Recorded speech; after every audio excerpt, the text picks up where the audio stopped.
Eta hau zer da, hijo? Hau da jurta. Jesus. Eta hau zetako erabiltzea zueba. Hau izan zen gure aurrenengo etxea. Hemen bizitzen hasi ginen gu. Hemen, Hemen? Astosko etxea baino leheno, Bai, hau izan zen gure etxea. Eta guain da eskola txiki bat. Oin, eskola bihurtu dezu. Guain eskola bihurtu dugu, bai. Guain dela 2 urte, o 3 urtea dihoazteia. Bai, eskola inda daola. Ba, oza, espazio txikize, ez? Emateuna baino gehiago da. Ematen baino bai. Bai. Torri. Zebero gauzen, eh? Kaixo. Wow. Egunon. Haupa. Haupa. Beitu, hemen daude irakasleak. Kaixo. Naroa. Kaixo. Eta Alba. Arreba. Maria naiz. Mikel eta Maria. Wow. Plazer bat. Eta mentxe, Ze ume politia. guztiak. Wow. Zenba datu mediko zuzez? Ba, 8 medazkau, 8 amarrume. Dana ondo iruditzen zen, baina estremota jun gabe. Dana pixkat hipitik paseu gabe, o pixkat, ez dakit, hipitza hor, baino bai. Pixkat dana estremota jun gabe.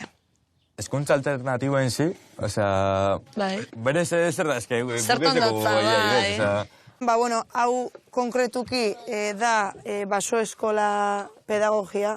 Ja. Orduan, hemen zer da garrantzitsua animaliekin kontaktu eukitzea, naturarekin. Orduan, horri garrantzi asko eman diogu, no? Gure bizitzan zehar, eta hori iruditzegu, ba, umek azteko era hori, badala, ez dakit da onena, baino behintzat nahiko garrantzitsua eta, bueno, indarrasko da gana. Osea, umiek ikasten dabe hemen, irakurtzeko eta hemen ikasten dabe? Bai, ere bai, ikasten du, bai.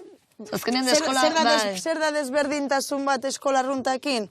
Ba, bakoitzak bere ritmoa dakala. Bai. Osa, ez dute 4 urtekin ja danak irakurtzen jakin. 5 urtekin ez dakit. Bai, 5. biderketa taula ikasi behar dezut, ja, oain. Ez, osa, bakoitza bere ritmoa daka. Hori da, pedagogia edo hizkuntza hauetan, hola errespetatzen da, disberdintasun hola handi bat, no? Hori gertzen da, en plan... Bai, gertzen da, zeren umea askoz lasaio da, eta ikasten du gogoa dakanean. Ez zuk esaten diozunean. Proiektu bezala iten deu, no? Proiektu, sukaldaritza proiektua, arte proiektua, musika proiektua, saiatzen ga pixkat dana lantzen, no? Bai.